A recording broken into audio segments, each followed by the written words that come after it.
Before my eyes even open, my skin feels like it doesn't fit quite right, like it's on too tight, or maybe it's just all of the squirming, zinging, can't sit still feelings inside that make every inch of me feel just a little too much. It's a feeling I've been learning to live with for as long as I can remember, but when I was a kid, the only way I knew how to describe it was bah. I was an eloquent child, what can I say? As a young adult, I thought it was anxiety since it had a lot of the same features. Racing heart, racing thoughts, fidgeting, irritability. And then at 29, I was diagnosed with ADHD for the first time, and all the things about my life that I hadn't already figured out suddenly made sense. I grunt at my sore muscles as I sit up, itching at the contrast between my tired body and my overhyped brain. I know that as soon as I drag my ass out of bed and get to the gym, I'll feel 100% less twitchy. I just have to convince my body of that. Right on cue, my phone starts to chime with my morning alarm. I reach over and turn it off, and then swing my legs over the side of the bed, running one hand along the decent amount of stubble on my chin. A tendril of happiness creeps through me. I don't think I'll ever get tired of this feeling, the rightness with my body that it took me years to achieve. The wood floor is chilly under my feet when I stand up. It's early spring, which in Wisconsin means it could be anywhere from 20 degrees and snowing to 70 and sunny. This morning seems to be somewhere in between, a gray sky greeting me through my window as I shuffle by on my way to the bathroom. In my still half-asleep state, I reach for my dick and come up short.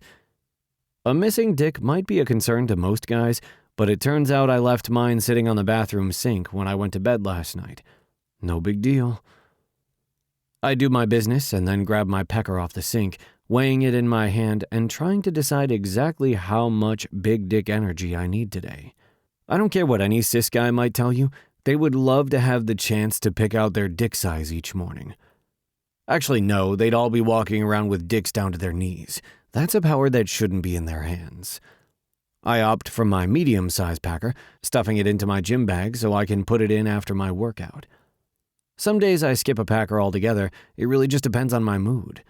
It took me years of therapy to accept that what's between my legs doesn't determine how much of a man I am.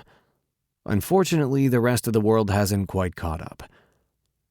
I lazily scratch my armpit and then tug one of my gym t-shirts over my head.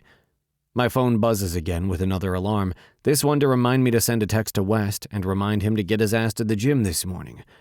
I have no doubt he's getting in plenty of cardio with his new boyfriend, but I'm not about to give up my gym buddy if I can help it. I shoot off a quick text and then stuff some work clothes into my gym bag. I grin when I spot the poster I made last night as a joke.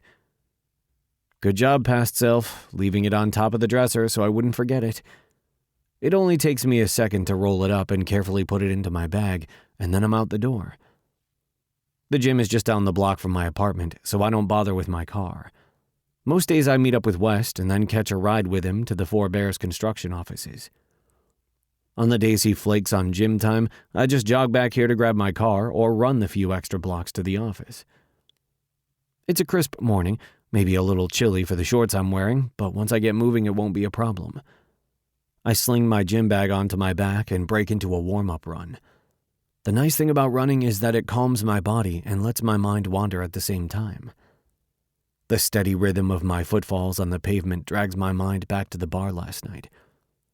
I'd been pacing my apartment, mindlessly scrolling social media because I was too bored to watch TV, too distracted to read, too antsy to sit still. In other words, the ADHD special. I'd considered making a third trip to the gym for the day, but I'd already pushed it hard earlier and my muscles were all aching, so instead I got into my car and drove to Woolies, the bar owned by West's boyfriend and frequented by all of the Four Bears construction guys. It helped to get out of the apartment, but watching West and his boyfriend Sawyer make eyes at each other all night and make out over the bar opened a whole other can of worms for me. Namely, the fact that I'm inching closer and closer to 40 by the day, and I'm sick of being single.